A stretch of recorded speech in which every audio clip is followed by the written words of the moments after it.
Yo, what's going on, everybody? Shoot, man, I'm good, man. How you doing, man? I'm doing well. Shoot, man. As you guys can see, we already got 3 people here. That's what's up. That's what's up. That's what's up. But as you can see, we got a guest today. Uh, John Layton. Uh, Mm-hmm. what's going on? How you doing? And man, it's same old, man. I can't complain. This is interesting, man. The man, the myth, the legend, John Layton shows up, and then mysteriously, Rob is the first person to enter the chat. We got 2 Patriots fans already in the building. We got one on screen, and we got one in the chat already, man. Hey, man, listen. There will be absolutely no Patriot disrespect this broadcast, man. You know what I'm saying? We had a rough year, but I believe I'm confident that this year we're gonna pick things up. You know what I'm saying? We'll get back to prominence and start dominating the league as we once did before. This this is And you know crazy. it. You can't ask us not to disrespect the Patriots when the Patriots be out here disrespecting themselves, man. You know Listen, what I'm No, saying? they did. They draft Mac Jones, right? And then they turn around, they get rid of Mac Jones, and then they draft Mac Jones again. So I don't know what they're doing listen, man. right I'm hearing some good things out of the camp about our draft pick. It's gonna happen. Listen. We gonna figure this out, man. You know what I'm saying? Mac Jones was a bust. I wasn't really too happy with Wyatt Hips, Mac Jones, but we're gonna see what happens with the Patriots this year. You know what I'm saying? We're gonna do our thing, man. Hey, you Uh, know Mark's slogan. You might as well just go ahead and say it, Mark. yo, you just any guy with a birthing hips, man. You already know what it is. Y'all Hey, know that's how not it an is. athlete. That's not an athlete.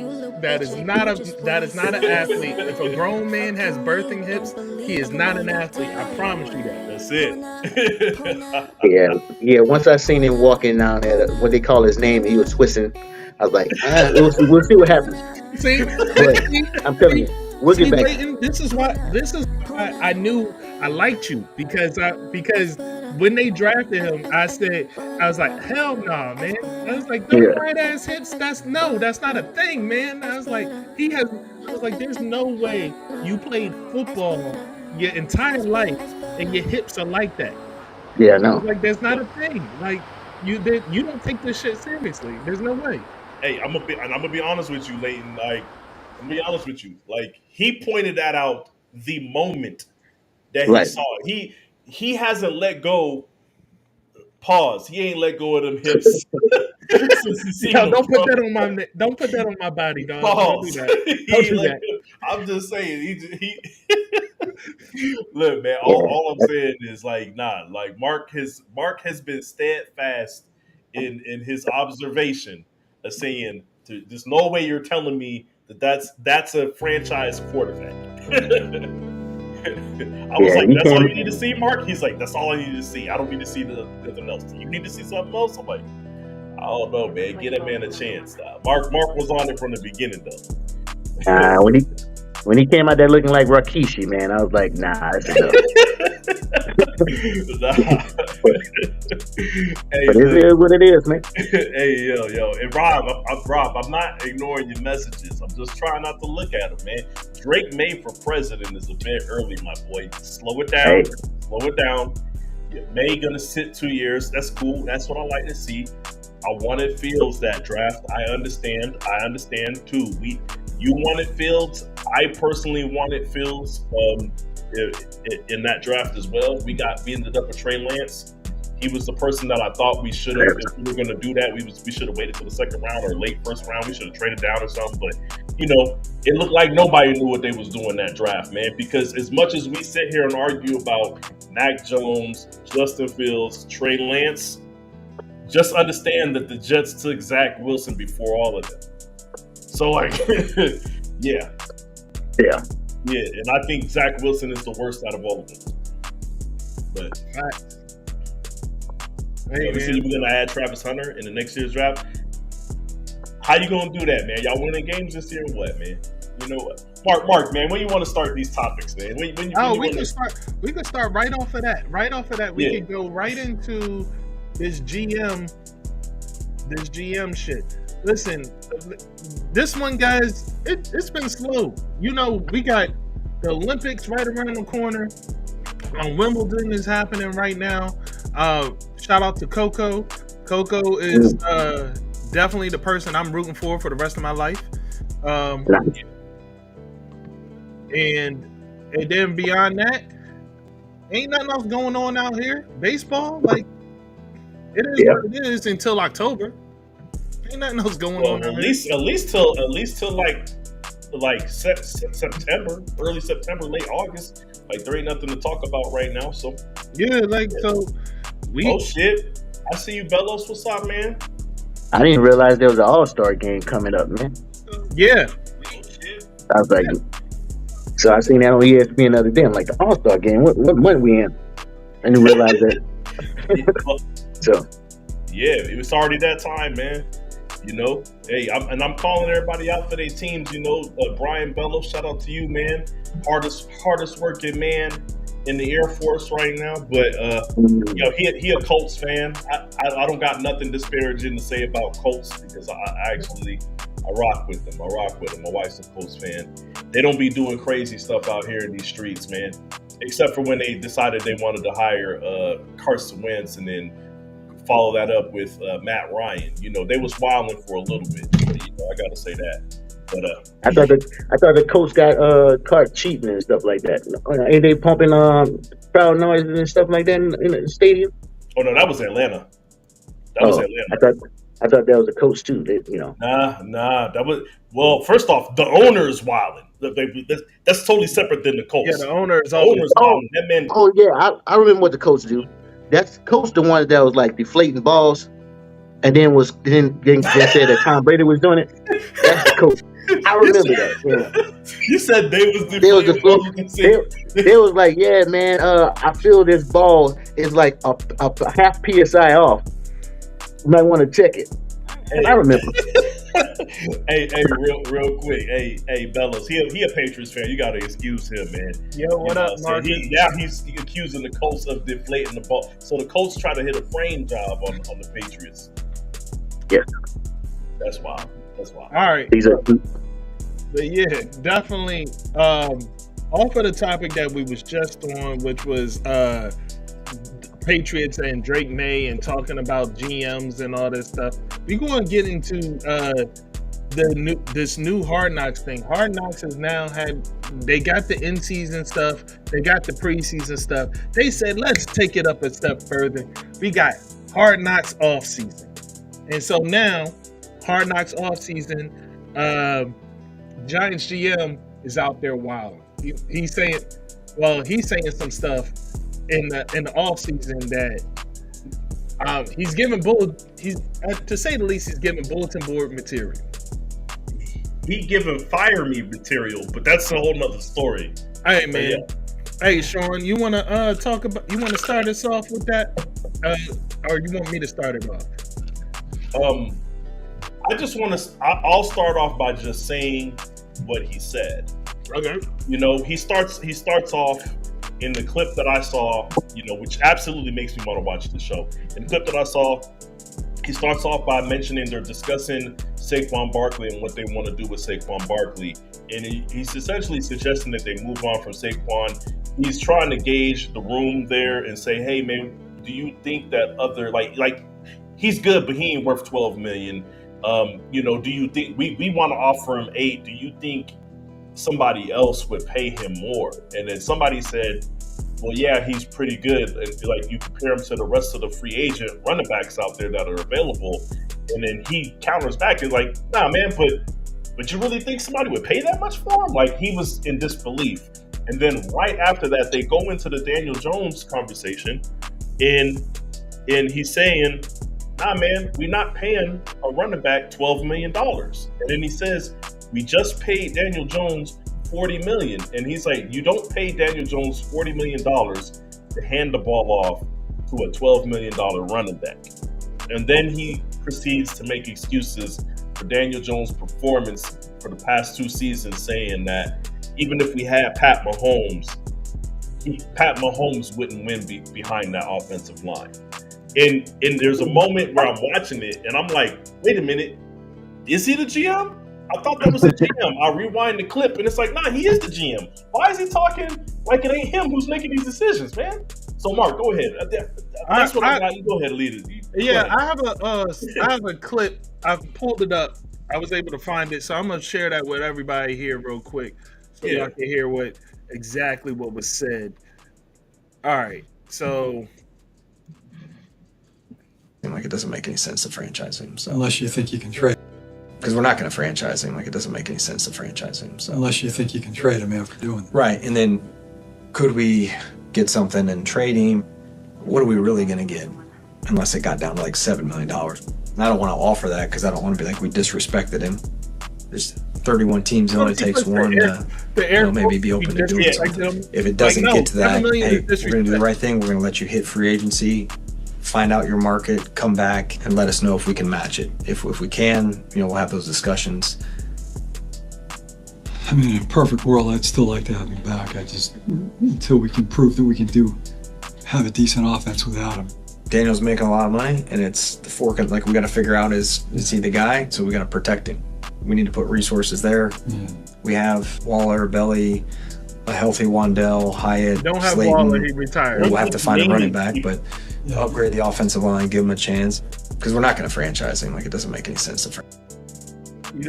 You absolutely do not have Waller. Yeah, Bellinger. Like is that a name that you're naming for a weapon on your offense? This is crazy, Mark.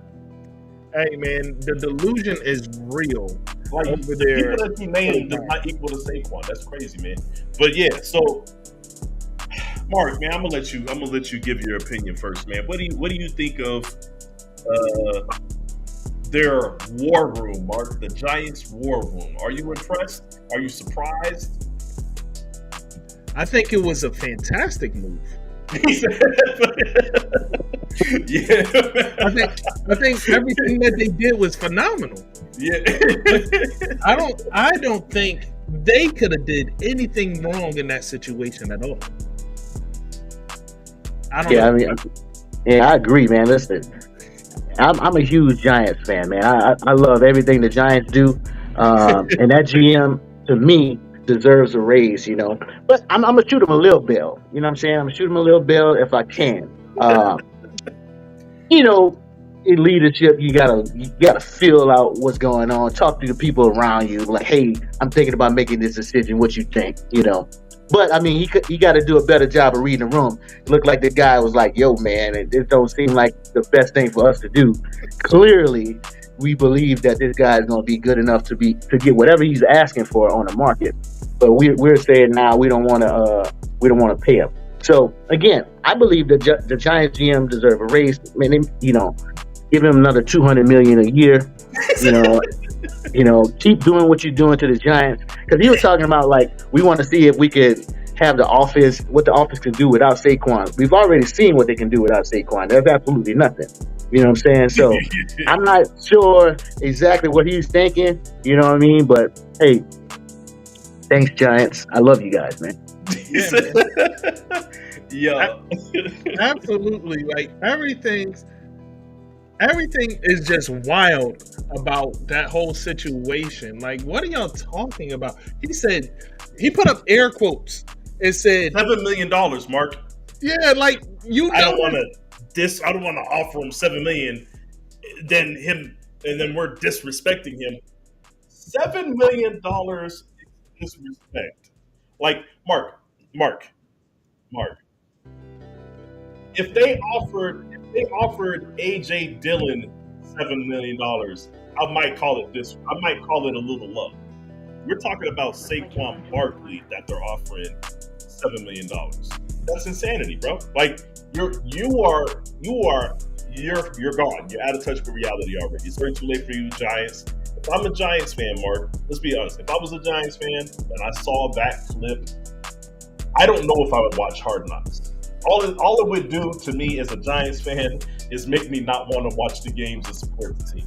Because there's no way in hell that you're going to sit there and tell me anything about Saquon not deserving $7 million, right?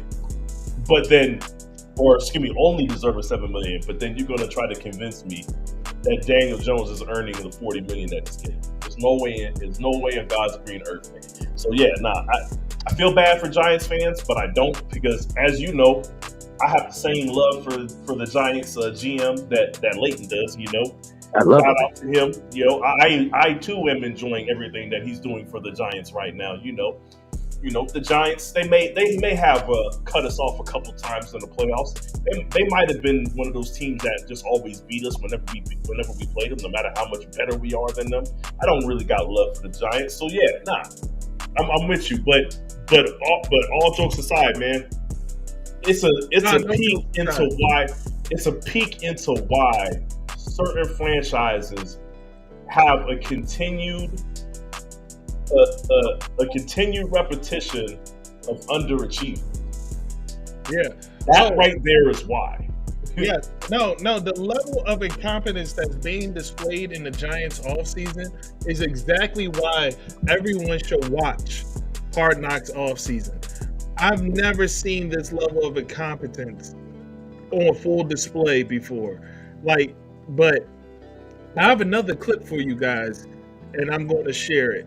But here's the thing, man. Before I get into that, I see that we got more people in here. Make sure you hit the like button on this episode. Share it to your friends if you're going to do that. We appreciate that, all that stuff. And just to let you guys know, everybody that's in here, hey, we got some. It's a slow news day, but we got a few things for you. And Leighton, just to let you know, we got something where LeBron James and Bronny catch a stray from an unlikely source. Oh, really? Yeah. They catch a stray from a very unlikely source, and I think everybody will be entertained by that. So if you in here now, stick around for that. And but now let me go ahead and get into that clip that I was going to share with you. Here's another thing about Saquon and the Giants talking about him in the offseason. Offensive line, put him behind Philly offensive line. Put him behind the Philly offensive line. They'd be willing to kind of give up a pick or an asset to get him. Look at the teams that have running back as a need, because like if you're Philly, like you're thinking defensive back, like where are you going to allocate your funds? Well, surprise, Joe Shane. Philly allocated their funds, and they signed Saquon Barkley. Offensive line, put him behind Philly. That's crazy. These guys are clueless, man. Bro. Oh my God, these guys are clueless, man.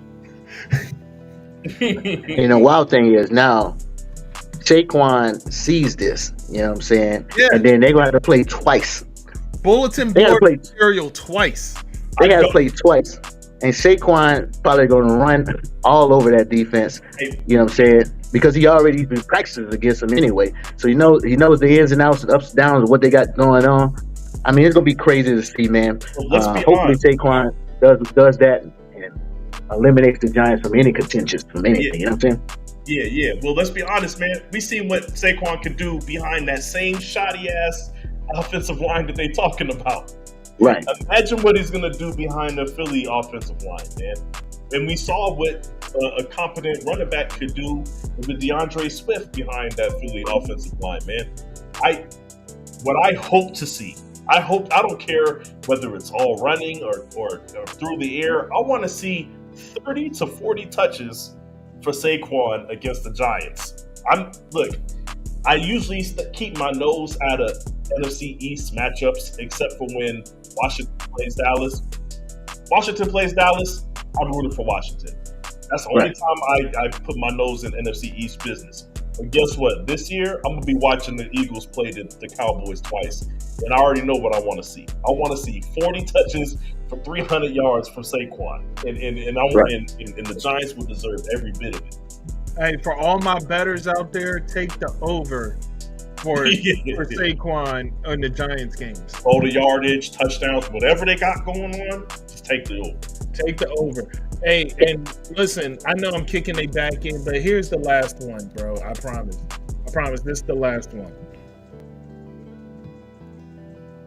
Saquon franchising, obviously Saquon franchising and trading him I don't think is realistic. Are we positive that nobody's gonna pay him that kind of money? Like, there's nobody in the draft. There's no free agents, receivers they're either gonna be going back to their team at $20 million. I mean, who would you say would go sign up running back to that dollar amount? A team anyone that has money to spend. There's a lot of running backs in free agency. Yeah, but are any potential difference makers really? Like after you watch this film? Even if Saquon's number one, you're bored. Do you imagine anyone's going to have such a gap between Saquon and Jacobs, Pollard, Henry, whoever else, that they're going to want him at $12 million a year or minus whatever we're willing to eat and send a draft pick? This Right, and then if we did, what would somebody realistically give up?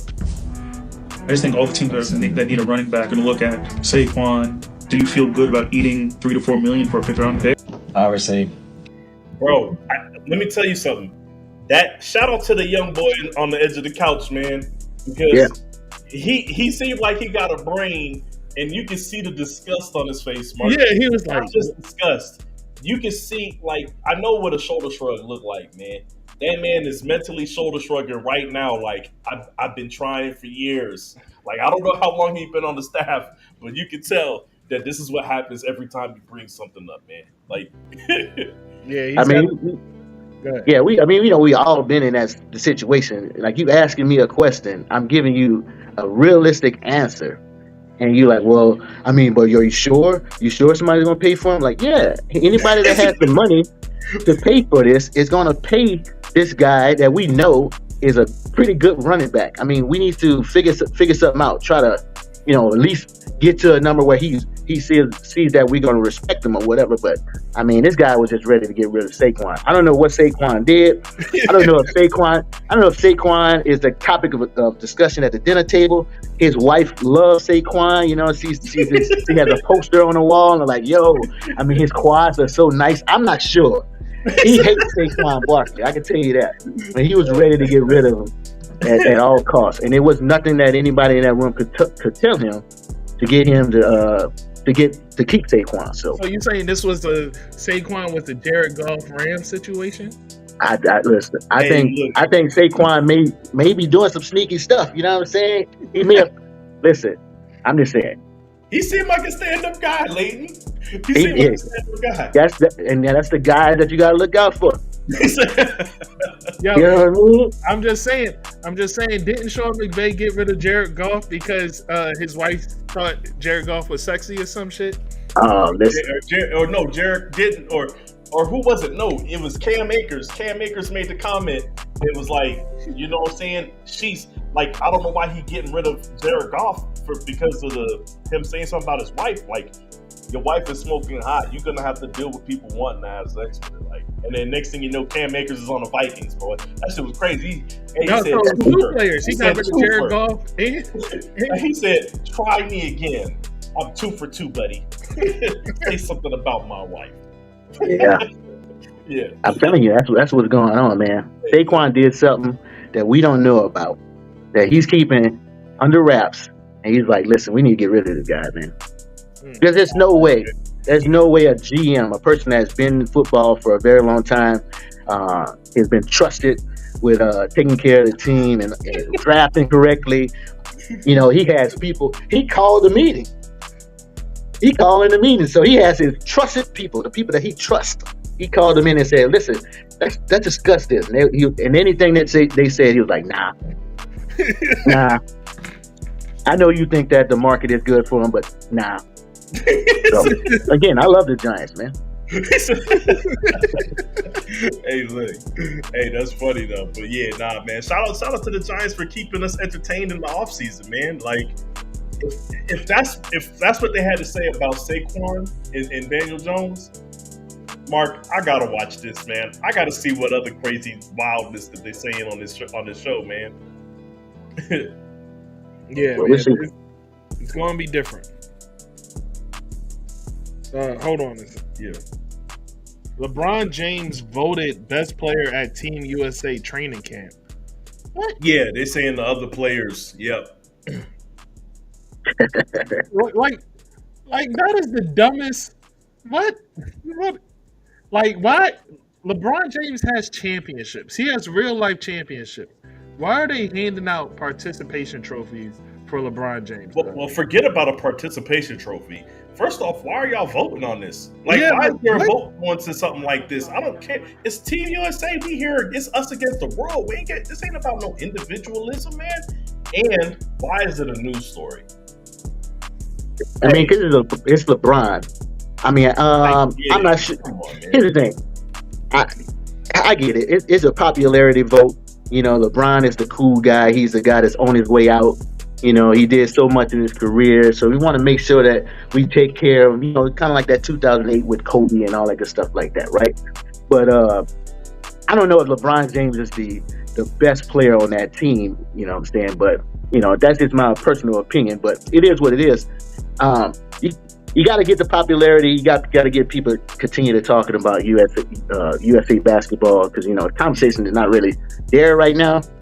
But yeah, like you said, having a vote for it, that's kind of crazy. Yeah, They just got to camp. How do you like? You know what? Never mind, man.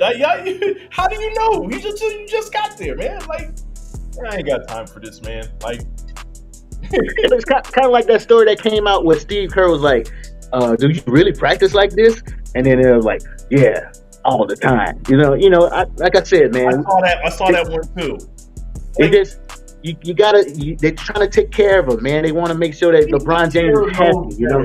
You know that man Steve Kerr played with Michael Jordan. Did you know that Steve Kerr played with David Robinson and Tim Duncan and all these? Did you know that he was coaching Kawhi? Did you know, like, Steve Kerr? Are you trying to get on the podcast too? Right. I'm trying to understand what's happening here, Mark.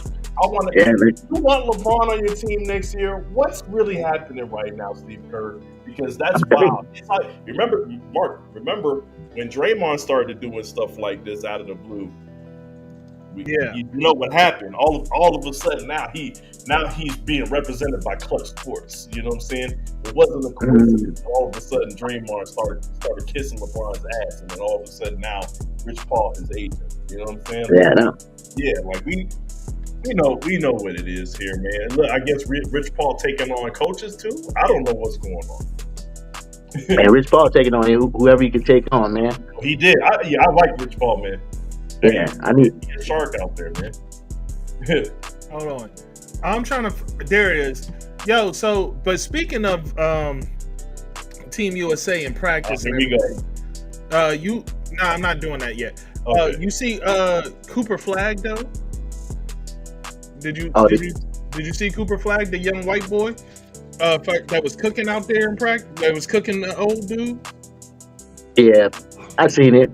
I mean, listen, it is what it is. I mean, you got the young guy coming out there with fresh legs and boy, you know, doing what he can do. I don't know if he's gonna get out there and actually get some play time. You know what I'm saying? I think it's like, you know, they're gonna try to treat him like he's some Christian Laettner type guy or whatever. But I mean, he looked like he's gonna do well if they let him play. You know what I'm saying? Cooper Flagg is legitimately. Only reason why people know his name is because he's known for cooking people that got names. Like, that's who Cooper Flagg is. So I'm not surprised, man. But he plays different when you put him around people that are great, man. I like his tenacity. I like it. I like the way he'd be up for the challenge. Now what Cooper Flagg turns out to be, I don't know. But no. Like that. See, you can't. Like, I feel some people you could say, I don't know, but people like that, people that see somebody that's bigger and badder and has a name and they still see food, you know that they're going to be real. Like, if you see Anthony Davis out there, and if you see Anthony Davis across from you, and you see all the NBA greats, and you still looking over there and saying, I see food. Talking about like that Shannon Sharp clip. Yeah, we got the collard greens over here. We got the fried chicken.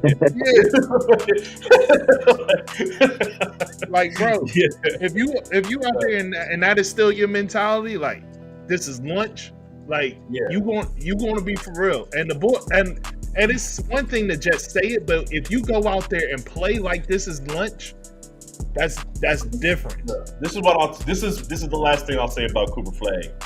and this might be blasphemous to my UNC fans. He's who Tyler Hansbrough thought he was or was supposed to be. Yeah. That's what I see from Cooper Flag, but that's just me. You know, I know Crazy Ty. You know what I'm saying? Psycho Ty. Psycho T. Yeah. Psycho T was solid, man. He did what he. All right. That's my boy. King says. That boy gave your team the blues, my boy. King says that sounds like a player that plays to the level of competition. Now, here's the thing. No, I hope that he doesn't. I hope he just sees everybody as food. I hope that he doesn't see some, like, when it comes to the lessers. Like, now that he's in Duke and we're going to see it, like when he goes to play against Temple, like when they go to play against Temple Owls, if he takes the night off or some shit like that, then we'll know. Like, you know what I mean? Like, we'll know whether or not he's one of those that only gets up for the biggest competition. But, yeah. Like I said, every time I see Cooper's Flag attached to something, it's him cooking somebody that shouldn't be cooked. So I you know what I'm saying? Shout out to Cooper Flag. And I seen him cook people. I seen him cook point guards. I seen him cook guys that are supposed to be NBA power forwards and centers. Mm-hmm. Like, I seen him play big down low. I seen him do, like, whatever needs to be done, he does it. You know what I'm saying? And I mess with him, man. Shout out to Cooper Flag. Yeah. 100%. Shout out to Cooper Flag, bro. But here's the thing, man. I don't want to get too late into the game with this. So are we getting into it now? Before we get that, seeing how we still on Team USA, let's just talk about Jason Tatum going ahead and he's back on his Kobe tributes. You know what I mean? Like, it was Mamba mentality. It was the taking the picture like Kobe. It was, you know what I mean? Kobe, don't forget the Kobe text messages. No, yeah, him texting Kobe. Excuse me. The Kobe text messages from way back in the day. I wrote this back in '94. Yo, like, but remember, he texted Kobe before when they won the Eastern Conference Finals and they were going into the NBA Finals that year that they lost. He texted Kobe before, like, and then he posted it on Twitter and shit. Yeah, like, sharing. Yo, this is a clout chasing effort, man. And I don't like the clout chasing off of a dead man's name, and that's just how I feel about it. And granted, maybe he mentored you, but I feel like it's not just Jason Tatum, man. Everybody has been making it seem as if they had more of a relationship with Kobe than they actually did, man. Because from what I understand, Kobe didn't have friends. Kobe didn't have a relationship with nobody. Yeah. Kobe was. I heard the stories that I believe is like, hey, we're going out. Hey, why don't you ever hang out with us? And then he goes out with them, and then he says, I'm leaving. It's 10 o'clock. Like, you leaving at 10 o'clock? Yeah. You know what I'm saying? But now that I hung out with y'all got to come hang out with me in the morning at the gym. Like, that's a story of Kobe, I believe. And you mean to tell me that's the same person, the person that don't socialize, all of a sudden had all these relationships with all these people, man. So, like, I really do not like how they doing Kobe. Hey, Leighton, you look like Mark, I can't hear you over there. Leighton, you look like you disgusted over there. Mark? Listen, I just have a problem with the whole Kobe situation in any capacity, man. You know, like all these stories that Kobe coming out with. You know, every player, you know, coming up these new stories. Kobe did this, Kobe did that, Kobe was in the gym. Listen, I think Kobe needs to rest, you know. Kobe died. Let him rest. I get that, you know, there's some stories that need to come out, you know, to you know, keep his name alive and all that stuff. But, you know, with Jason Tatum doing the 8, texting him, you know, texting the dead man, it's just nuts, you know. I really don't understand exactly why these people are still trying to do things that we live in that whole little social media. I get it. Jason Tatum's young. You know what I'm saying? So he come up off of social media. You know, he come up off of the whole, I got to post everything. I got to let everybody know this stuff like that. But, I mean, text messaging a dead man is insane, you know? It's insane. And the thing is, it's like, I like Tatum. I like Tatum. I like Booker. I like all of these guys that's out there that's keep saying this whole mama mentality stuff. But, I mean, none of these guys are Kobe, you know? Tatum is a great talent. Tatum does his job. Booker is great talent. Everybody else that invokes the Kobe mentality is cool, but I mean, they're not giving off the Kobe energy. You know, they're out socializing. They're out at the parties. They're out doing all the things that Kobe was not doing. So if you want to be Kobe, then you need to fully embrace Kobe Bryant. You know what I'm saying? But they're not doing that at all. So I'm gonna be honest, man. Being Kobe Bryant didn't sound fun. No, not at all. No, it didn't, man. Like, okay, so here's a real conversation that I want to have real quick. This is the way that I take it, and I would look at it. Kobe's greatness, it took a lot of work and dedication to do that. And I respect the people that look at it and say, look, man, you got it, bro. Like, because at a certain extent, most people would be like, nah, you got it. I am living my life and I'm doing, like, I'm here for so many other things other than just basketball. My job, my career is not my life. And that's something that I feel like both of you guys can probably relate to, man. Like, this is not my life, you know? So when I look at Kobe, I look at it in a totally different sense. Like, yes, he did all that stuff and it made him great. But that man barely had he barely had any real time to spend with his family, man. And that's the tragedy of it. And that's what I look at, you know? And I feel like these guys is like, you know, what you should learn from the Kobe thing is you have to make a decision. Do you want to be great? If you want to be great, you either have to neglect your family. You want to be on Kobe's level, you either got to neglect your family or don't have it. Man, my thing is this. Again, I believe that listen, I'm just gonna let out a little bit of hate. I don't believe half of the stories that think that they're coming out about Kobe Bryant at all. You know what I mean? Kobe working 15, 20 out, he see Kyrie come in the gym, so he keeps shooting until Kyrie continues to shoot. All of those things. Listen, if Kobe Bryant was putting in that much work, then Kobe Bryant should have like 18 championships. You know what I'm saying? Kobe Bryant should have been like scoring 50 points a game. Because if you practice something that much and have that much dedication, you should be the greatest of all time. And I can't comment for you guys, but in the people that I be around, I don't know if Kobe Bryant is being brought up in the same conversation when he's talking about the greatest of all time, like Jordan or LeBron. Like, nobody's saying, well, Kobe is the greatest of all time. Now, you have your little set of people that really like Kobe Bryant, but ain't nobody saying Kobe is like LeBron. Ain't nobody saying Kobe is Jordan. He got similarities, but nobody's calling him the GOAT, even to this day. You know what I mean? So, I don't know. That's my Kobe hate. I'm gonna be quiet about it. You were being very respectful. You were being respectful. He wasn't saying nothing crazy. Y'all see this comment from Tales of Sports. It says, enough of the Kobe stuff. Where's your dad? Where your dad number? Hey, and that's a big fact, dog. Like, your dad, like, we don't think about this, but like, your dad played. Your dad coached you most of your life.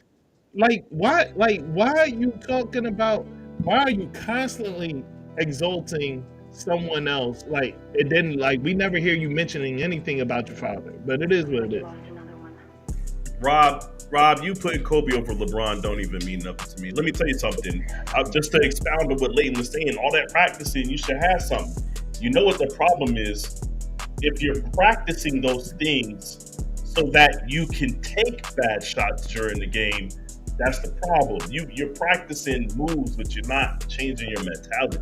And I feel like if Kobe would have ever changed his mentality to know when to go into attack mode and when to back off of it, Kobe would have been that guy. But that is the reason why he is not there. Like, basketball is not always about skill. It's about intelligence. It's about basketball IQ. You can take somebody, for example, like a Rajon Rondo, who many people can sit here and tell you that he don't got no jumper. But yet, in the playoffs, in that championship run with the Lakers, the man was shooting damn near 40% from three. In Rondo with the Celtics, he always hit the shots when you needed him to, man. So shot selection is something that Kobe fans like to ignore. And it's a big part of why LeBron James, somebody who it's weird how people are now just getting on the gravy train and saying he ain't got no bag, he ain't got no moves, and this and that. Like, I felt like that since he came in the league, but he's found a way to be efficient on the court from the three. As of the last 3 or 4 years, he's been efficient from three. Like, I don't know, like if LeBron can do that, then Kobe, somebody who I think is a way better shooter than LeBron, he should have been able to do so much more. So, but yeah, either way, I don't have no ill will towards Kobe. I don't like, but I do feel like right now it's a weird thing going on with Kobe. You got people exalting him to the high heavens, and then on the other side of it, you have people that are now starting to discount Kobe. Because I hear too many, starting to hear conversations about certain people being better than Kobe or being near Kobe, and I don't think that's like for example, James Harden. I don't want to hear nothing about James Harden. In my opinion, this is just another thing though. But in my personal opinion, the first tough pair of Kobe sneakers just came out. Those Father's Day Kobe's. Yeah, them Jones was fire. Like, them Jones was fire, but that's the first pair of Kobe's I've ever liked. Like, I'm just listen, nobody standing in line to buy some Kobe's, man. You know what I'm saying? I ain't never heard nobody get shot over some Kobe's. I ain't never seen no interview. I ain't never seen no interview on the news when the mall sold out because they were standing in line for some Kobe's, and they're like, man, you got to get it for the kids, man. The kids ain't gonna have no Christmas, but they did it for Jordan. You know what I mean? The wildest thing I seen, Leighton, was them bringing out the retro moon shoes. You know the moon shoe Kobe's. I was like, the Adidas. These, man, why?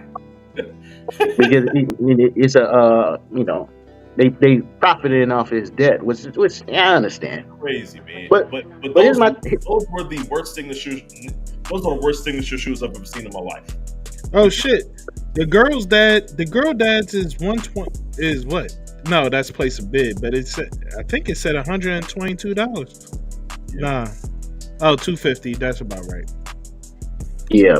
So I had I mean, y'all know I be into my sneakers. I had a couple pair of Kobe's. You know, I got the Mamacitas, and I had the the ones that come up to your ankle. I had all those things. I see he got his Achilles torn and all that good stuff like that. The Black History Months, I had those. But I mean, they just not for me. I just flipped them or whatever. But I mean, it's a good way to make some money. You know what I mean? But I don't. Nobody's really checking for a Kobe Bryant shoe. Yeah, when he started when they did the when he did the Kobe Hirachis and he had the joints with the Mamba logo on the front, those are the only ones that I really rock with. Which is the high top joints. Like, I like those, but to get back to the point, you know what I'm saying, not necessarily with Tatum, but talking about Kobe Bryant. You got to remember when Kobe Bryant had his allegations and stuff like that. When not to bring up the bad thing about him, but when he had his allegations, it wasn't a bad thing about him. It was a bad thing that happened to him. To be so he had his allegations. There were so many people that was like, I don't really mess with this dude anyway. Yeah, and then he got the tattoo to try to seem a little bit down and all that good stuff. But nobody at that point. People were saying, we really don't mess with this dude. This dude don't mess with us. We don't mess with him. Blah, blah, blah, blah, blah. fast forward, I get over time you can change. People can start saying, "Hey, your personality," you start being more embracive. But I mean, from my understanding, people really just not mess with this dude at all. You know what I mean? Let's be honest. Like you said at that time, people said they didn't mess with him. Everybody felt like they didn't mess with him, right? And look, let's not pretend here, man. Hey, Kobe, tell me how my ass tastes. Like, yeah. Like everybody was loving Shaq for that period of Shaq's time when he first went to Miami, and he was speaking openly and freely about how he felt like Kobe wronged him. And people, let's be honest, the sentiment was like, man, Kobe seemed like that type of guy. You know what I'm saying? Like the same way that people felt about D'Lo and the Nick Young's, the swaggy piece, stuff. Like they just looked at him and said, yeah, he seemed like the type of guy that would do that to you, man. That's kind of crazy. We don't really mess with him. And like you said, my issue with this, I would believe that people can grow over time and maybe they develop relationships over time after they've redeemed themselves. But nobody, I felt like at the end of his career, there was no relationship that Kobe had with any players that I knew about.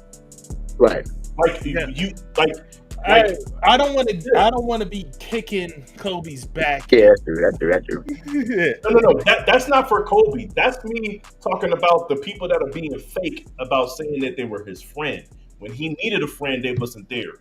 And then after all that stuff, when he was on his redemption journey, none of those dudes was there saying that they was his friends. I don't want to hear you saying you're his friend now. Okay. I mean, I guess maybe when they had that whole Redeem Team thing that came out, they got Kobe out of his shell and all that good stuff like that. But I just think like people like Tatum and the rest of those young guys, they probably only seen the 24 Kobe. You know what I'm saying? They don't know that the 8 Kobe. You know what I mean? They don't know the Kobe that took Brandy to the prom and all that stuff. They don't really know that Kobe. They only know the 24 Kobe, and that 24 Kobe, like you said, was on a redemption journey. And they see that, they see him taking the bad shots but still making them, and just calling it Mamba mentality and stuff like that, which I get. But again, not wearing Kobe's jersey, taking pictures like Kobe, texting Kobe why he's not even alive, and not even acknowledging that your dad was a player. It's just nasty work, if you ask me. So nasty work. Thank you. Perfect term for that. Yeah. But yeah, it is. But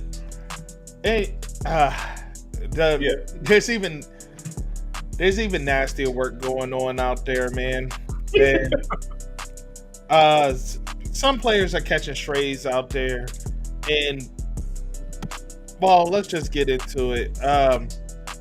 Bronny had his debut for the Lakers over the past week. He has been in the summer league and he's been struggling. At least that's what they say. He hasn't been scoring well or whatever. And then they said he tweaked something and they sat him out. Do you think they're just protecting his image? And do you think that they're just protecting the asset because they don't want him to look too bad in summer league? You saying the block is hot, Mark? Go inside. Yeah, yeah. I don't know, man. I'm just asking. Like, do you think they saying that he's injured because they don't want people critiquing him at this stage? Again, the summer league competition. Well, I mean, they had to expect that no matter what Ronnie James would have done, he was going to get critiqued. I mean, people already believe that he shouldn't even be in the league, you know what I'm saying, just off his college performance. And then, obviously they're thinking about this nepotism stuff and stuff like that. But, I mean, listen, if he really tweaks something, then I get it. Sit him down. You do want to protect somebody that you're not going to play, but you're spending millions of dollars on, you know what I mean? But at the same time, that's what the summer league's for, is there to develop him, for him to get some legs under him against other potential NBA players. So, I don't see why they wouldn't continue to play him. But yeah, I mean, he's going to get critiqued regardless. He's LeBron James' son. He has a huge shadow over him that he has to live up to, and he's already in the negative anyway because he only averaging what 4 points a game maybe. So you know what I mean. So he's in a huge negative. He has to live up to the shadow of this kid from Akron that has the scoring title. He has with 4 NBA championships. He's done everything. You know what I mean? And he doesn't. And he's the guy that loves the spotlight. You know what I mean? So they're going to expect the exact same thing from LeBron James Jr. They're going to expect for him to come out and love the spotlight. He's going to dance in front of the people. He's going to say things that he really don't really mean. You know, all the things that LeBron James does. He's going to fake read books. You know, all the things LeBron James does. They want that from Bronny James. So to try to protect him because of him not doing well in the summer league is kind of weird, kind of a mute point because people are going to criticize whatever he does. He can score 50, and they're going to be like, well, it's just the summer league. You know what I mean? So it doesn't really make sense if they're sitting him down because to protect him doesn't really make sense to me. So I think it may be a legit injury, but you know, even if it's a legit injury, then it's kind of concerning anyway. The thing about this, Bronny James, this came off of like heart surgery. Yeah. You know what I mean? So he got heart surgery. Now he's tweaking things. You're like, this dude, he's too young to be breaking down like this. That's a big point there. And that's the point I was going to make. Number one is I never really hope for people to be injured. But in this situation, I'm going to word it this way. Part of me hopes that they're telling the truth about the injury, because if they're not, right, let's say they're lying about the injury to protect him, then that would mean that this entire process, everybody that is around Bronny James has been leading him down the wrong path. He should not have entered into the NBA draft. He absolutely needed 2 to 3 more years of college. He entered into the draft, you know, because he did the transfer portal and entered into the draft at the same time to where he can still go back to college, right? I was okay with that move. But the second they say he's waiving his eligibility for college while entering into the draft, that's when I had the problem. So I thought that was a mistake right there. Then the Lakers drafting him onto the same team as his father, that was a mistake right there. Them giving him his contract before Summer League or anything even happened, which is not the normal process of things when you drafted somebody that late in the second round. That was another red flag to me. Now you have him out there in the Summer League, and you have him starting in the Summer League, and then he out there getting embarrassed. Y'all let him play 26 minutes or whatever it was, and then now, which I don't know if you guys have ever watched Summer League games. Unless you're the cream of the crop, you're not playing 26 minutes. They had him out there on the floor all night. And then right after that, now they're saying he's hurt. And what I'm saying is all of those moves are bad moves if you're trying to do what's in the best interest of Bronny James and not what's in the best interest of you. So I expect the Lakers and the team to do that. What I don't expect is LeBron James, Rich Paul, agents. I don't expect any of those people to be treating him in the same manner or fashion that the NBA teams would. Okay? So if they're lying about him being injured, that's another thing that's not in the best interest of Bronny James, even if you say you're doing it to protect him. So I don't, like I said, I don't want to be taken the wrong way, but I hope that they're telling the truth about his injury. But with that said, he's too young to be breaking down like you brought up. That is going to be an issue if it continues. Hopefully this is just a one-off situation.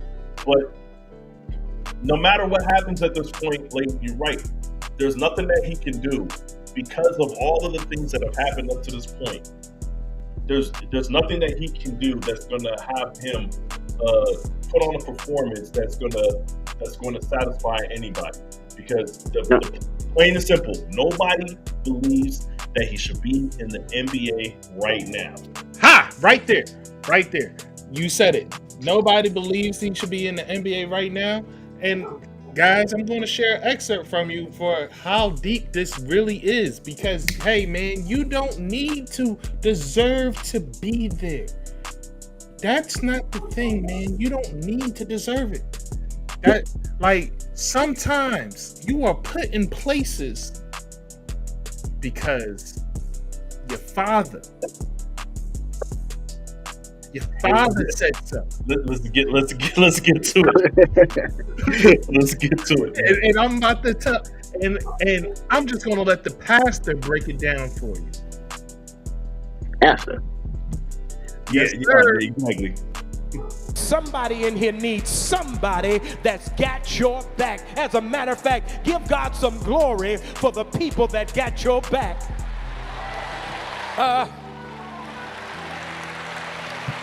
The main thing I bless God for is that I've got Jesus to help me figure it out.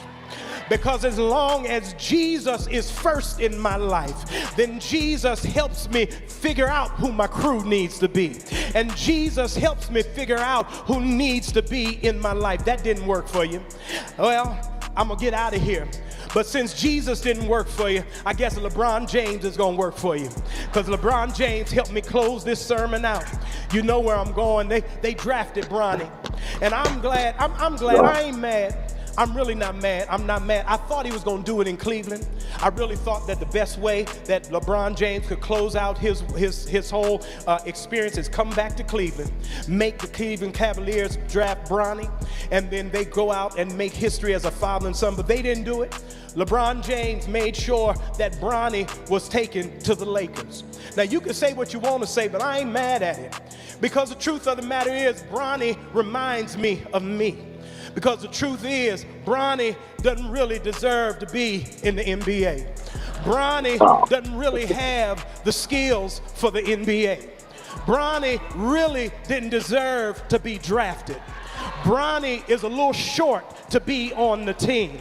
Bronny only had 4.9 points, average 4.9 points in the NBA. Bronny on his own really didn't deserve to get drafted, but Bronny can say, but my daddy said.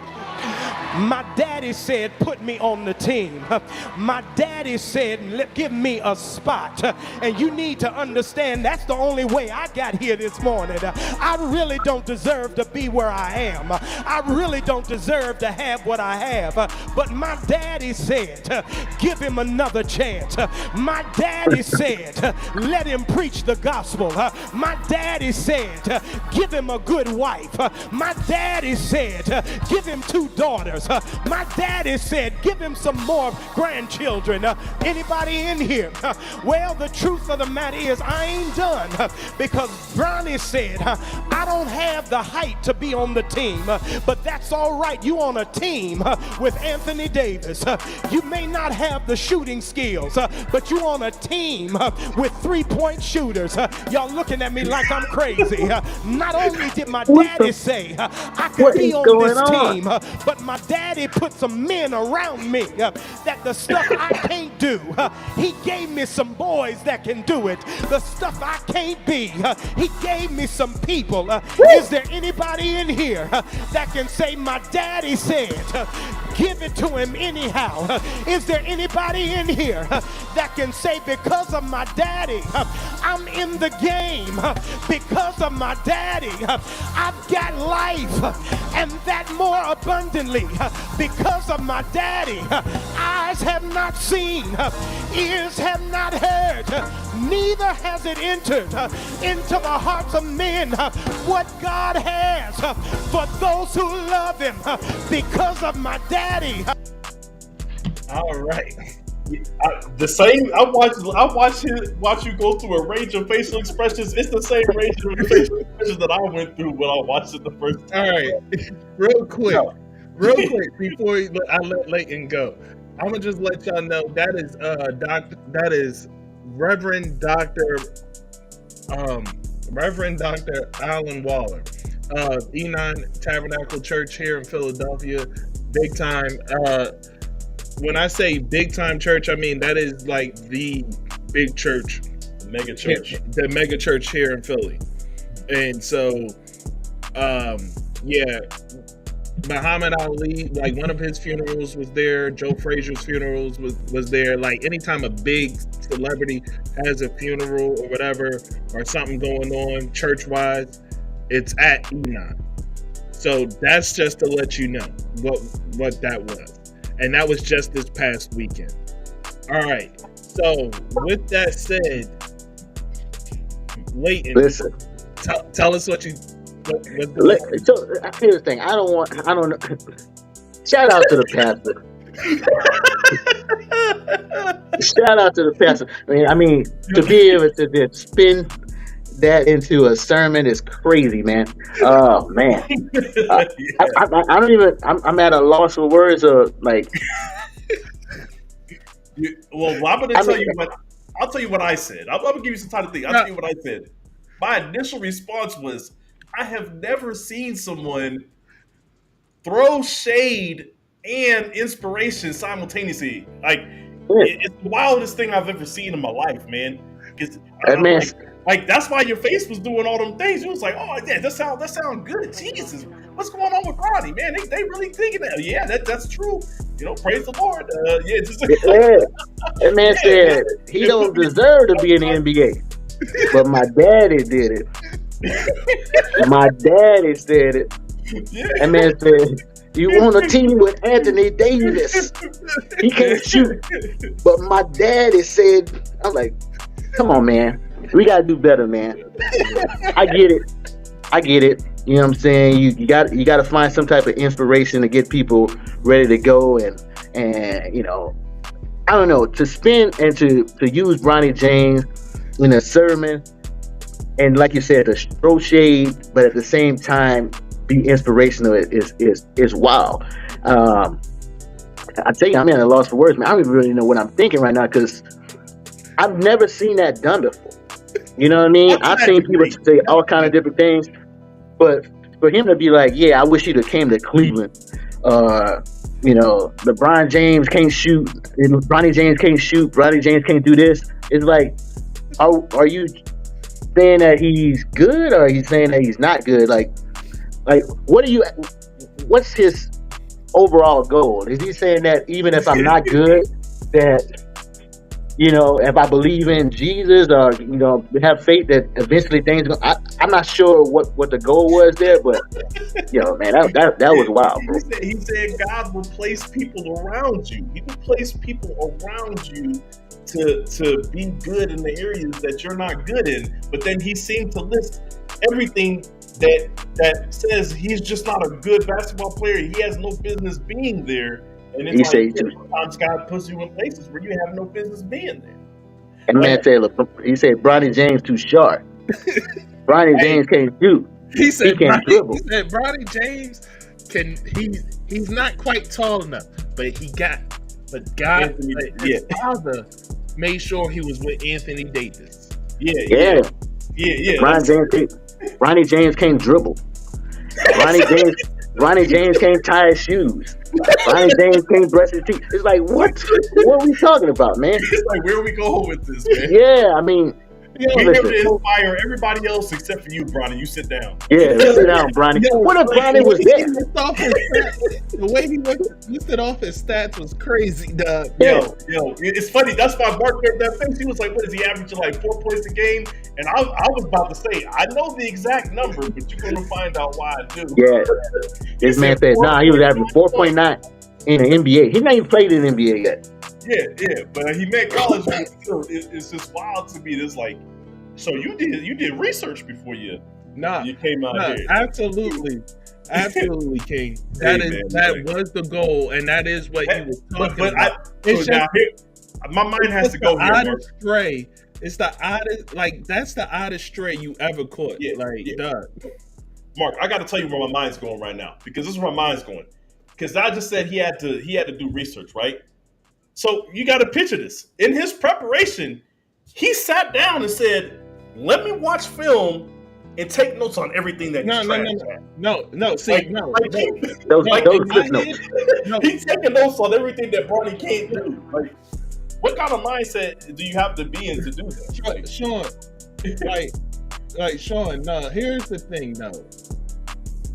No, the stray was because he said he says Bronny don't deserve to be where he's at.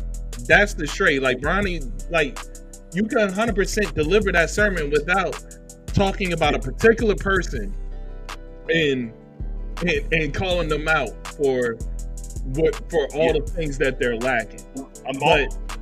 But anyway, without that, the funny part about it is, like, at least in my head, this is what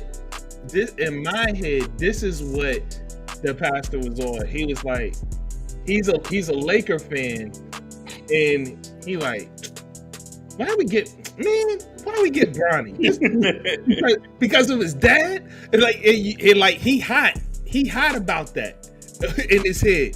He also a pastor, so he gotta spin that into positive energy, man. He can't be out here hating. You know what I'm saying? It's not very God-like. It's not Christian-like of him to hate. So he's like, well, I gotta find a way. That joke was fire, man. That's real quick. The other way that he caught it straight, and this is my personal belief.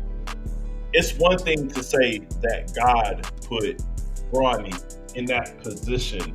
If he were saying all these things and said that God ensured that Bronny was in that position, then that would be hey, look, God's taking care of Bronny, and so God will take care of you.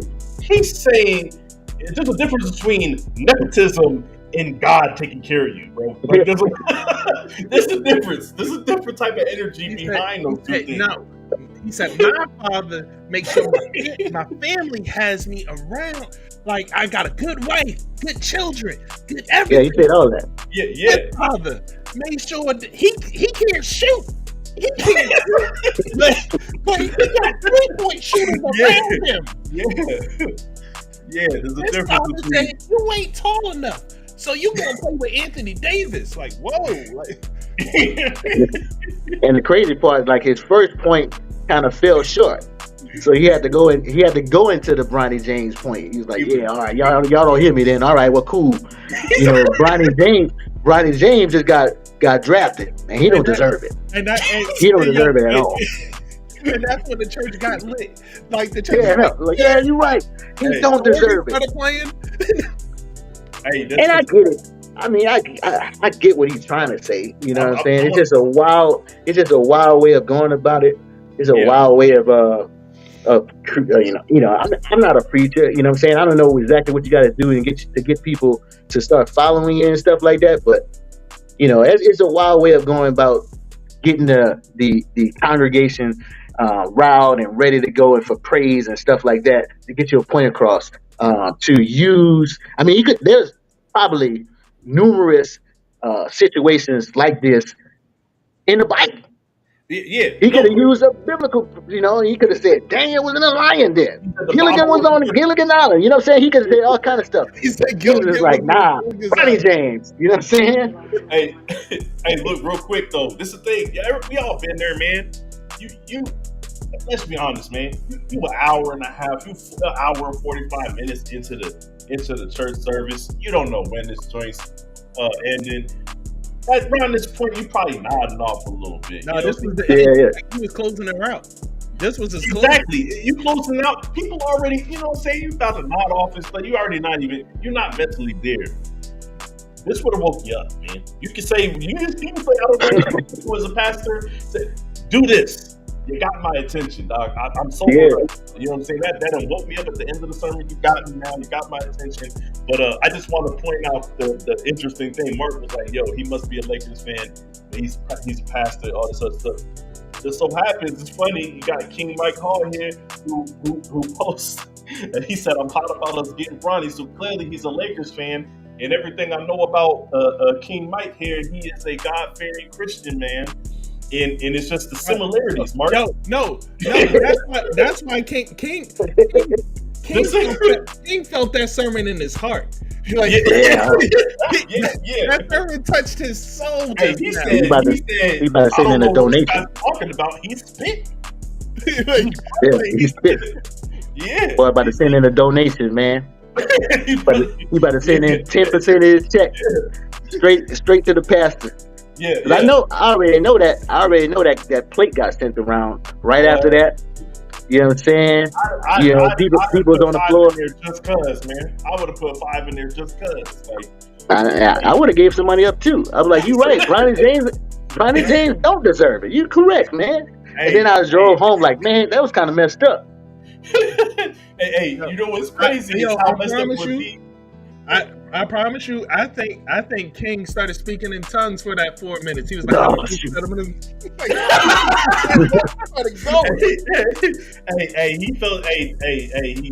caught the Holy Ghost. King was over there. King Mike, he caught the Holy Ghost on that. You felt. Hey, look, man. All I'm saying, I find that funny. I completely did not realize that King Mike was a Lakers fan, man. I should have. You know, it's making a lot more sense. You got the Lakers fan that's a Christian. Yeah, that sermon was meant for you, buddy.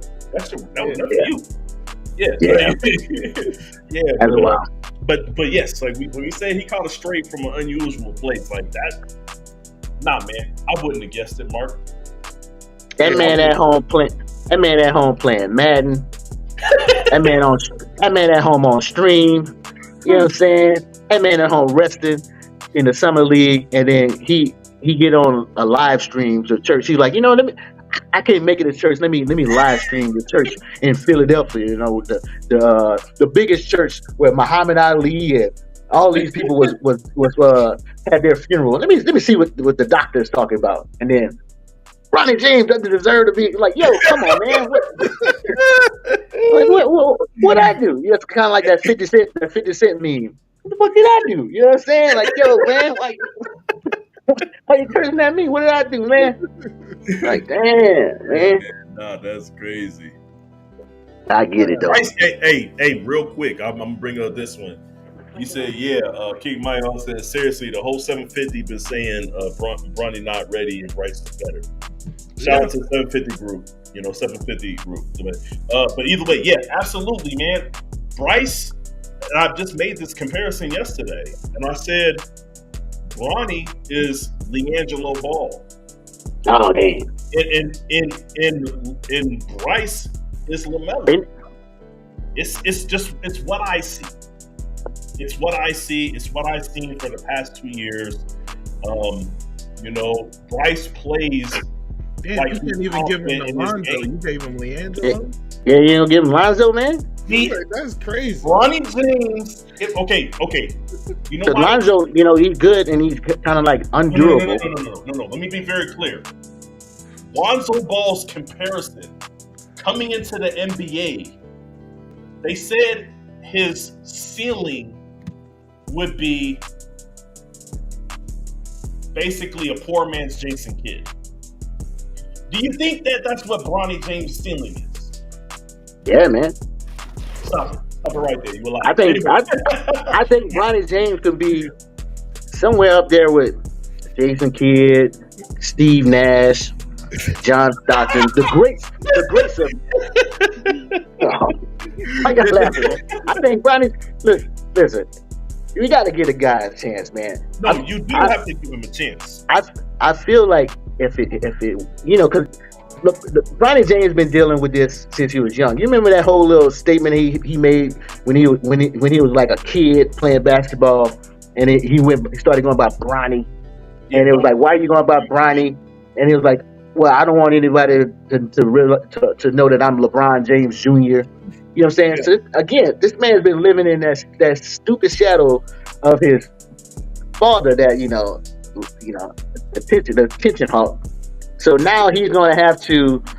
It's nothing that he could. I'm telling you, Bronny can be a solid player. He could go in there and average 12 points a game or whatever.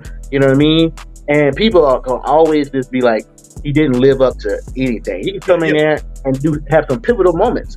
He could be like Robert Horry, hitting a game-winning threes and all that stuff. They're gonna still be like, yeah, but he came off the bench. Yeah, no. Yeah, but he's nothing like his dad. I feel like I'm shooting him Bill, but I don't want to hate on a young man. No. Well, let me put it this way, He absolutely has a tough road ahead of him. Yeah. I want to defend my stance, okay? And the reason why I say he's not Lonzo and he's LiAngelo. LiAngelo, if he would have played everything right, LiAngelo would have ended up in the league. Let's be honest. he would have ended up in the league, right? And he would have been a role player off the bench. I saw him as that type. He was working on his 3-point shot, his corner three. LiAngelo plays defense. He just didn't have the most consistent jumper, and he was undersized. He played big, but he was like 6'5". So like 6'4", 6'5". So like Bronny falls in the same mold, except for Bronny's more athletic than LiAngelo. I think Bronny's shot is more consistent than LiAngelo's. That's not saying much, but my thing is he needed more time too. The issue with Bronny though is his mentality and his approach to the game. That's something that doesn't change overnight. I feel like the way that Bronny has dealt with being in LeBron James' shadow is it's given him that nonchalant attitude. Yeah. If you notice, it doesn't seem like the stuff really bothers him, right? He handles it very well. But if you notice, his attitude is always even keeled. There's no ups and downs, whatever. When you see him on the court, his personality doesn't change. There is no ups and downs. You never see him attack offensively. You never see him say, I need to take over a game. I'm talking about, I've been watching his games in high school and all that stuff.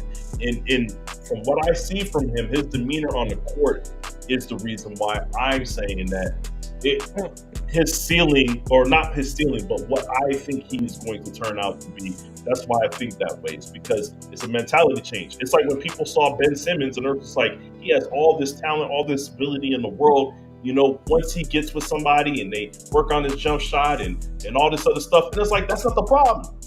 You get him on the court, he don't want to shoot. It's his mentality. It's his approach to the game.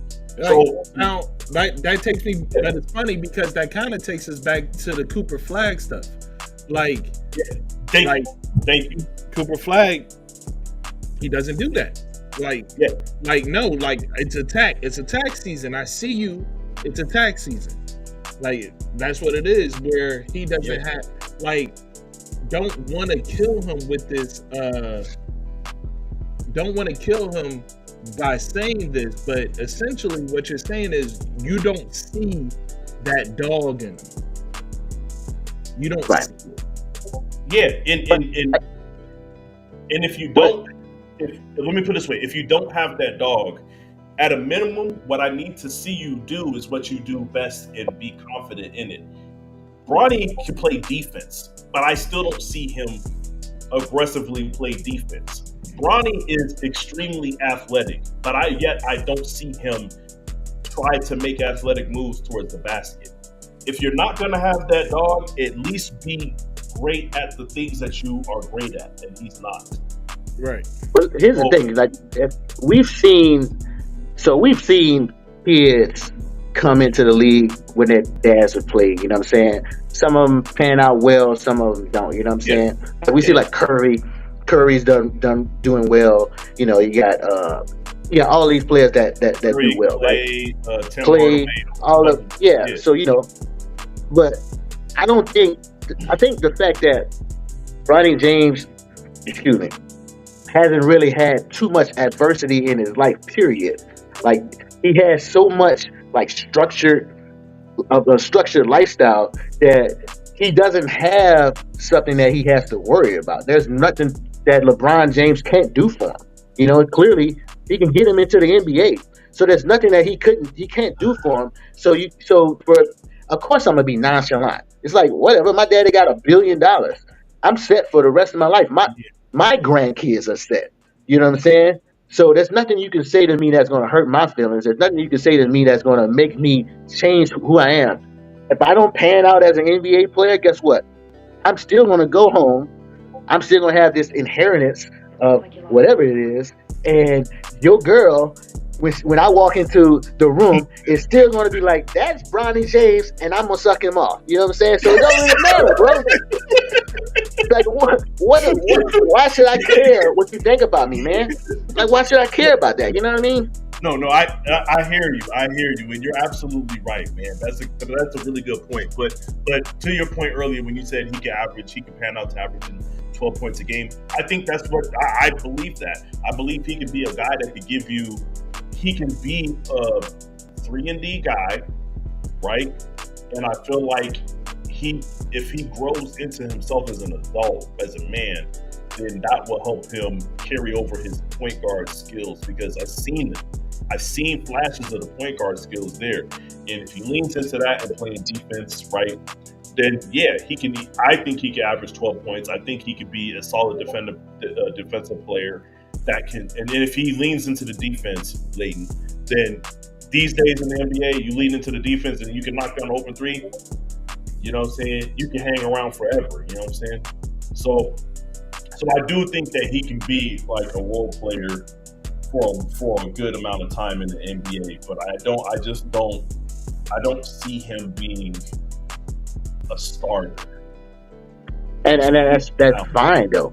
You know, I mean, role players getting 90 million for 3 years. I mean, it's just like who cares? Yeah. You know, I mean, he come out there and be a solid role player, and then the Reverend Doctor can make a whole nother sermon and say, hey, you know, you need to play your role correctly. You know, look at Bronny James. He didn't deserve to be in the NBA, but he went out there and played his role. I mean, like I said, man, I feel like there's so much that the Reverend can come off of Bronny James. Look at him. He didn't pan out. Look at him. He's doing good. There's so much he can do, man. Sometimes I wish I was a referee. Hey, there you go. Because that could be the next one. It could be the next one is, hey, he was placed in this place. It didn't work out. But his father made sure he had a place to land. He made sure he had a space. He set him down in green pastures. Here we go. Hey, but seriously, you brought somebody brought up the fact that Bryce is better than Bronny. Now, at what point are we looking at Bryce and being like, all right, now we need to start seeing if he's really an NBA prospect?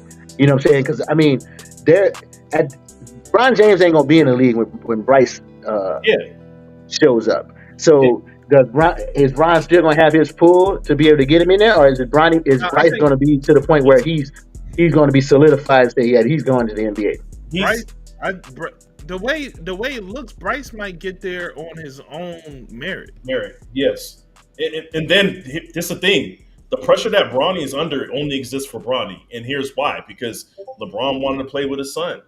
LeBron ain't going to be around when Bryce comes into the league. If he is, I'll be surprised. But he wanted to play, and when he said he wanted to play with his son, he's specifically talking about Bronny. So all that pressure that exists right now for Bronny has everything to do with LeBron. And what I'm saying is, once all this blows over, because it will, whether Bronny stays in the league and ends up at the end of somebody's bench or whatever, you know, or Bronny doesn't pan out and he says, I'm not playing basketball, right? Regardless of all that, by the time all that blows over, then you're going to have Bryce coming up. And in Bryce at that time, people already think he's better, right? People already, let's be honest, he hasn't had the spotlight on him the same way that Bronny has had the spotlight on him in his younger years and all that stuff. So essentially it's almost as if Bronny has taken the hit for Bryce already. It's already happening right now. Bryce is actually, when he gets to that point, he should thank Bronny, because Bronny is taking the brunt of all the nonsense right now. And I wholeheartedly believe that Bryce will not have to deal with not any of it, but he will not have to deal with it anywhere near the magnitude that Bronny is dealing with right now. But see, that goes back to my adversity point. You know what I'm saying? Bryce is probably was in his room like, so Dad, you don't love me? Yo, Dad, you don't want to play with me? And that's probably why he developed his skills. I mean, think about it, man. You got your older brother who's getting all of the attention. You got your older brother who the dad's saying, I want to do this for, I want to do that. You know, obviously LeBron James take care of all three of his kids. But that will really put a dog into you, man. If you see that your sibling is getting more attention, more of a spotlight, and you know, if it's something that you really like. So Bronny, he has it. You know what I'm saying? You know, he since he was young, he got the spotlight, got the cameras on him and stuff like that. You know, everything's ready for him. Don't really have that adversity. But Bryce is like, yo, man, I'm here too. You know what I mean? I went from this chubby kid, you know what I mean, to like 6'8" and over the summer, and nobody seemed to be talking about it. You know what I mean? Nobody seemed to be talking about, hey man, this guy kind of was like 5'2", and then all of a sudden now he's like 6'26". You know what I'm saying? Like, what's going on? He said 6'26". Yeah, like this dude has a huge growth spurt, and he's like what? In the 8th, what grade is he in? Like he's like a freshman or something like that. He's like I think he's like a freshman now, either a freshman. I think he's going into a sophomore year now. But you're right, man. But Bryce has, and one thing I'll say is Bryce has more personality than Bronny too. So like, I don't think Bryce is going to be as quiet as Bronny. He's not going to shy away. But this is why I made the comparisons that I made, because you know what I'm saying. If you know, LiAngelo was kind of the most quiet one out of the Ball brothers, and then you look at LaMelo, and he was the boisterous one. You know, I don't think Bryce is as obnoxious as LaMelo was, but Bryce is definitely the personality between the brothers. So, Bryce won't have as hard of a time. But think about this: by the time LaMelo got to that point, Lonzo took the brunt of everything. Like I said, Lonzo took the brunt of everything already. You know and then Bryce probably won't go to China and steal nothing. You know what I'm saying? So like he probably won't go over there and do all kind of stuff like that. So yeah, I mean, absolutely like, not. You know, I don't know, but you know, yeah, I wish Bronny the best, man. I wish he does great, man. You know, it's a lot of hate on my guy, man. I don't know him, but it's a lot of hate, man. Yeah, no, I just wish he would have taken the more natural route so that people wouldn't have to have these conversations about him. So, but either way, somebody, I know Troy asked if we were going to get into the Shakur Stevenson. Shakur Twitterson is Cameron called. You know what I'm saying? You know, Cam and Mace, they murdered that man for a good while on their show, man. The only thing that I don't like is speaking of Trays, I don't like that Shakur being in his young 20s fighting these fights the way that he does in winning. They use that as an opportunity to take shots at Floyd, because Floyd in his 20s was a fucking killer. His fights weren't boring then. If you want to say his fights were, his fights weren't boring then. Let's be very clear. His fights when was his fights boring? Like, yo, because remember, I'll name you one fight.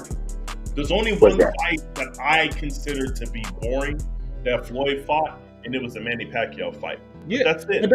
But again, that's not. I don't think that fight was boring. But that's a different conversation. That's on, and the talk about that would be to rehash some of the back and forth about the whole thing, because everybody wants to put. When I say everybody, I mean a good portion of the media and stuff, because they do not get along with Floyd Mayweather. They want to push like the delays on their bout on Floyd. They want to push that. But let's be very clear. Floyd said, I think you on that stuff, my man. And I want you to take the piss test ain't going to be enough for me. Blood test. I want blood test. And he said, and the wildest excuse I ever heard in my life literally came out this man's mouth. It's against my religion. I'm scared of needles. Like, it was all types. I was like, ain't you a Christian? Like, and nobody said nothing about it either. Ain't you a Christian? I gotta go through my Bible again, boy. I gotta go through my Bible again. And then notice. Where do they say you can't give blood? What are you talking about? Like, and notice after the Floyd request, how Pacquiao started to lose fights. Right, and like he started to lose. He lost to Timothy Bradley. He lost to a lot of different people. You know, after Floyd called him out and said, "Hey, man, this guy's on the juice." Because think about it, Pacquiao went up like the whole weight. I mean, he went up multiple weight divisions. He was beating champions in, like at 185 almost. Like he was beating so many different people, and he was like, "Yo, how's this little bitty guy able to beat up Miguel Cotto? How is he beating these guys up and brutalizing them? You know what I'm saying? It's like this don't even make sense." Dude, if you've seen the people's faces after Pacquiao would fight them, it looked wild. Now, besides that, also, I've watched, I promise you, every time I've seen the Pacquiao fight, because I'm not a Pacquiao fan, just to be very clear. I'm not a Pacquiao fan. Never liked him. Never thought he was that good. When I watched him, I'm like, so he just hops in the ring and throws a million punches. And then I'm looking at him, I'm like, he look like he's short arming. They telling me these joints hurt, but it don't look like they hurt. Like you said, once he started moving up in the weight classes, you expect there to be some type of difference in power, right? It happened. It's happened to all of the great boxers that have moved up in weight class. Once they get to like that third move up, then you start to see it. It's like, okay, your power don't match these guys' power. That's why you've seen guys like Roy Jones get knocked out, or anybody that moves up that much, their time is coming. But Pacquiao, somehow he was displaying more power than the guys that was 3 weight classes up from his original weight class. That's what I'm saying. I always thought it was weird that Pacquiao had this crazy power, and you're just looking at him and you're trying to figure out where it's coming from. It's not the technique. It's not his size. It's not his speed. Like, I didn't know where it was coming from, but I know where it came from. It came from Balut. He was eating a bunch of Balut before every fight, and what is it? Pancet. He was eating all that stuff. He was eating what's the egg rolls? He was eating those things, and then next day he was like Popeye. Yeah, he was lupia, and then Pacquiao eating the lupia, and then his arms became like Popeye. And next thing you know, he could knock out all these guys at 3 weight classes above them and stuff. It's crazy. But yeah, man, but all of that it's just ridiculous to compare that stuff to Floyd. And here's the difference: Floyd was a defensive, Floyd would fight defensively, but if you he would hit you. But if he would deal with you, he would still out punch you. He was still you would see it on the boards. It was like these people just he can't help if these people just go into a shell and get scared. Well, I want to be very clear. I don't want to say he's a defensive boxer. What Shakur does, he's a defensive boxer. Right. Floyd Mayweather is a counter puncher. Right. And an excellent jabber. He's going to get more hits than you. He's the only way that he's going to be able to do that is if he consistently jabs and connects, right? He's throwing jabs. He might not be throwing a lot of power punches, but it doesn't matter. He's getting the counter punches in, and then he's still jabbing to keep you at bay. In the jabs were enough. It was enough strength behind the jabs to keep people shelled up, like you said, Mark. So, I'm not seeing the same type of willingness to go on the offensive. Because here's a fight that 100% nobody could say was boring, and this happened later in Floyd. I know where you're going. There's actually 3 fights that happened later in Floyd's life that you cannot say were boring. The Juan Manuel Marquez fight where he dismantled him, and that was later in his life. And meanwhile, after Juan lost to Floyd, didn't he go beat Pacquiao? Yeah, he put him to bed. Yeah, he went. And he was dead. The boy was dead.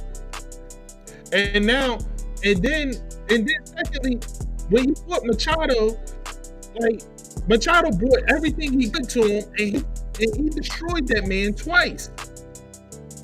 Everything, he destroyed that man twice. And the first time he fought Machado, he was like, I'm gonna tell you that I'm gonna beat you punch for punch. He was like, I'm gonna come in here and I'm gonna throw punches and just keep throwing them in block, and I'm still gonna beat you that way. The second time he was like, nah, I'm just gonna pop and not let you do anything. Yeah, that's a good one too. He said Victor Ortiz. That was to me to me, that was one of my favorite joints. He said it till he headbutted. Victor Ortiz, in my opinion, was largely because Victor was cheating out there, and then when Floyd was like, "All right, bro, I had enough of this. You keep going for little weird shots and stuff," and Floyd got mad and was like, "Put your hands up, bro." He was like, "Put them up." Like he was like, and you want to shake my hand talking about you ain't mean it. No, we know you meant it. Like, just put your hands up. And he didn't. So he was like, "All right, boop."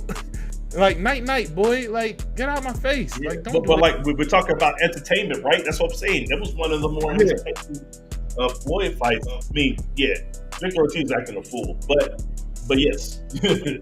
You know what I'm saying? But yeah, nah. Shakur Stevenson, I haven't seen any of these things from him. So I understand people saying his fights are boring. And I understand people saying, "Dog, just go out there and just show that you can attack." He's to me, Mark, he's in the, and I don't want to disrespect him, Mark. I don't. But the closest thing that I can compare what he's been doing to is Anthony Joshua. I obviously think a lot more lower of Anthony Joshua than I do. What? Have you seen Anthony Joshua get into these fights and not fight nobody? I've seen Anthony Joshua just put out my boy Francis Ngannou, put him to bed. I know Francis Ngannou is not a boxer. I get it. But Francis Ngannou has been known to hit extremely hard. Here's the thing. I get it. You don't like Anthony Joshua? Because it felt like he was just like, "Look, man, I'm tired of people disrespecting me and saying this." Yeah. And I felt like if you see the way he knocked him out when he did, you could tell there was a little bit of emotion behind that, man. Yeah. I did like that. But let's be honest, that's the most emotion. That's the most offensive anything we've seen out of Anthony Joshua in the last 5 fights. Listen, he's been the same since also, buddy. He ain't been the same. Ruiz? Even the same. Yeah, I mean, you're not gonna see it. I mean, my head space wouldn't be right either if I got beat by a guy who got legs like a stick, and then he looks like an ice cream cone. I get it, but I mean, I get it, and no disrespect to Ruiz because he's a great fighter. You know what I mean? But I think Anthony Joshua is pretty good. He's a pretty solid heavyweight champion, and he showcased that many times. You know, I remember when the whole thing was Anthony Joshua versus Deontay Wilder. You know what I mean? And a lot of people was talking like Wilder was going to kill him and all this stuff. And I was like, there's no way that Wilder can beat an actual good boxer. I thought Anthony Joshua was going to kill Wilder. Me and Mark were both on the same page as you. We was like, Anthony Joshua, I can't wait till he fights him. I'm tired of people talking about Wilder. Now, but everything you're saying is true, Leighton. But this little space between here is that's the reason why I'm saying these things. The space in between here is not right, and I feel like he lost something that he might not be able to get back. Maybe he was raised in the LeBron James type house, so he's kind of like nonchalant about things. I don't know. Hey, look. I like, you don't understand how big of an Anthony Joshua fan I was. Not like a fan, but he was the guy that I wanted to see box everybody because I was like, he's the best heavyweight. He's the most polished boxer out of everybody right now. I absolutely am tired of people talking about Deontay Wilder fighting these bums. Man, I can't wait till he fights Anthony Joshua. And it felt like the Ruiz thing just derailed that whole thing to kind of mess it up. Well, no, that's a conversation about boxing in general, is that you keep delaying fighting a real opponent over and over again. These fighters, like, the issue with Floyd never taking a loss is that everyone is chasing that. They are chasing Floyd's 50-0 now. When you say everybody, go ahead, call his name. You know who you're talking about. You talking about Canelo? I'm talking. No, it's not, No, Canelo got a loss. No, Canelo. Oh, we know he got a loss. Like we know what he was chasing before he got that loss. So, But, but I'm talking about. But I mean, he still ain't fought who he's supposed to fight. But I'm talking about everybody. Even if I'm talking I'm talking about Tank. I'm talking about everyone. Everyone is chasing that They're chasing that perfect record forever, and they're not trying to fight the people that they're supposed to fight. That Fury and Joshua was chasing that perfect record. That's why they didn't fight when they were supposed to. That's why they kept pushing it off. Like, but they should have fought a long time ago. They were both champions, and there was literally nobody left in the sport. Like Fury had time to go to get on to be on drugs, get off of drugs, go to rehab, and then come back into the sport before they fought. That's crazy. Yeah, that is crazy. That man took years off. That man took years off. But I'm with you. And let's be honest, at the time frame that you're speaking about, this is before Deontay Wilder was a thing, man. You're talking about, and it wasn't like there was a bunch of heavyweights. Matter of fact, Anthony Joshua was just coming off of the Klitschko fight. Like, it should have happened, man. It should have happened. But yeah. But nah, like you see somebody that you like Joshua saw somebody that had the ability to knock him out and was like, let's push this back. And Deontay Wilder saw somebody with boxing skills and was like, yeah, let's make sure the money was right. Like, that's weird. Like, no, just go, like, fight once somebody else got a belt, I want them all. Like, that's one thing I would give Deontay Wilder credit for. Shout out to Deontay Wilder. As much of a non-boxer as he is, the man didn't duck nothing, and I like that. You know he didn't duck anything. He didn't duck punches either. That might have been the problem, bro. Man, hey, Wilder, you know, I don't know, man. That guy used to go in there and hit somebody with a solid punch, and they'll get dazed, and then he'll just turn into a street fighter, man. He's like somebody straight out of the club or something. Like the way he was just throwing the punches, and like he hasn't even thrown a straight punch at all. He hit them like this. I'm like, there's no way that he should be getting trained that way. Like, who's training this guy? You know what I mean? But I've seen his training footage. I've seen him ducking mop heads and all these other things. So he's ducking mop heads. He's doing this.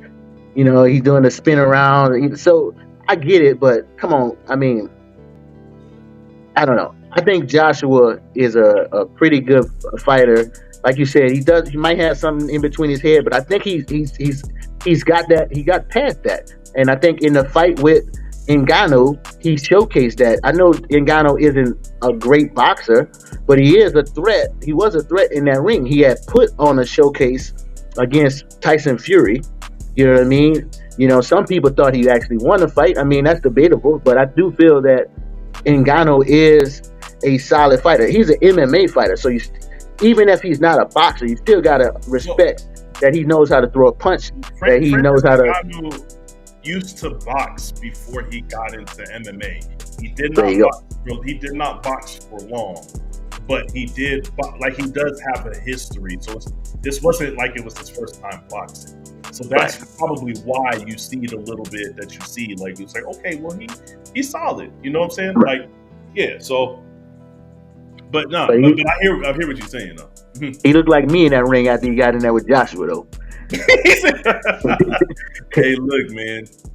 Hey, that man got tired of playing with him. He's like, nah, man, I'm putting this dude out, man. That man legs went behind his head. Hey, look, yo, Anthony Joshua though, I still think, like, the skill set that he has, you don't lose that. So I still think he's the most skilled heavyweight. I just want to see it. And then hopefully you're right. Hopefully he did get over that. You know what I'm saying? And hopefully we will see him at the level of confidence in boxing acumen that we saw him at before he lost that Ruiz fight. Right.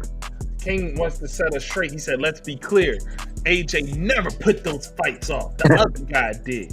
Wilder turned down AJ's offer, and Fury put the fight off for 2 extra Wilder fights. Okay. There you go. There you got it. Let's be honest. You can't say that about the Fury thing. He lost to Ruiz at that time. The bag was with Deontay Wilder at that time.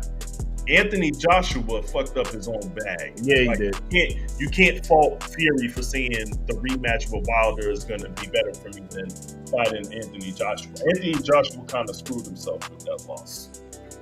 Yeah. All right, man. I don't think we got anything else. We've been here for almost 2 hours, and we don't want to hold up our guest from the rest of his evening. We appreciate you, John, for joining us tonight, man. It was a pleasure. It was fun. Yeah, definitely. Anytime, man. Definitely welcome back. You know. And I hope you guys enjoyed our guest speaker.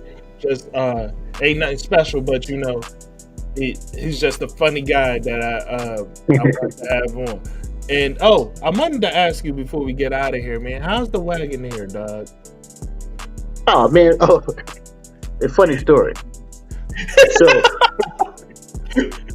So here's the thing. I posted that picture, and people started saying, "Hey man, it's a nice car." I just didn't say nothing. That was a rental, man. You know what I'm saying? That was a rental. So I just was like, all right, cool. But how did you overall though? I did have it for a while. I'm not a big fan of it, and I'm a like a Dodge person. You know what I'm saying? It just, I don't know what it was about it. It just wasn't for me. But you know, a lot of people say they like it. I just didn't like it. You know. So, but yeah, that was a rental. I posted that picture, man. I get, you know, people started like, man, you're spending money, because you know I don't spend very much money. So people was like, yeah, man, congrats. I just went with it, man. Social media. You know what I'm saying? I had my LeBron James moment, and I just said, it is what it is, man. But nah. That was your reading the Malcolm X book moment? Yeah, man. I was like, yeah, man. And, you know, and I was like, yeah, you know, he was a good guy. You know, he did some good things. But what's your favorite part about the book? What's your favorite part about the story? He did some good things. You know, we gotta have people like him. You know, I respect him. You know, but yeah, I should have said something earlier. But nah, I don't own a Wagoneer. You know, I'm thinking about getting another vehicle, but definitely not that. But yeah. All right, well, all right, man. I guess I'm gonna have to go rent that joint for myself. All right. Well, definitely. Anytime you want to talk boxing with us, you know, anytime you want to talk football with us, you know, I know you're a very knowledgeable sports guy. You know what I'm saying? And even though you say you wasn't really keeping up with things recently, you know, I know that you keep up with fighting, specifically boxing. So, like, anytime, trust and believe. You know what I'm saying? We get some boxing topics. We can, you know, you hit us up. You want to speak on something, you know. Yeah, definitely, man. Come on. Yeah, come on and join. Y'all should start checking out like karate combat and, you know, things like that, jiu-jitsu and all that stuff like that. Get a little breadth of experience in that and stuff like that. We can start talking about all those things too. You know what I mean? So yeah, I'm into all of that stuff, man. But yeah, you know, WWE. Well, listen, man. WWE. Hey, John, I'm gonna put you onto it right now. Melissa Scorpion Small. She's young champion right now. Young teenage champion right now. So if you remember Tyrone doing the UFC episodes with us back before, you know, a few years back. That's his daughter. Nice. He did MMA when we were all there back in Vegas. He started the MMA journey back in what, 06, Mark, 06, 07? Yeah. So he's done that. He's done the did he do he didn't do he's done it all. Yeah, he's done a lot of fighting. He's his daughter's trainer and coach.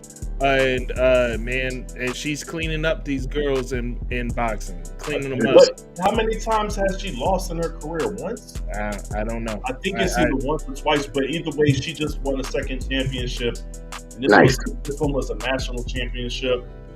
So yeah, nah, man, she's everything. So definitely keep an eye out for her. Matter of fact, next time she has a fight, because I think he said she's gonna have like 3 more fights before the end of the year. Anytime they do, they usually have a stream for it. I'll link you to that, man. I'll send it to you. Definitely. Yeah.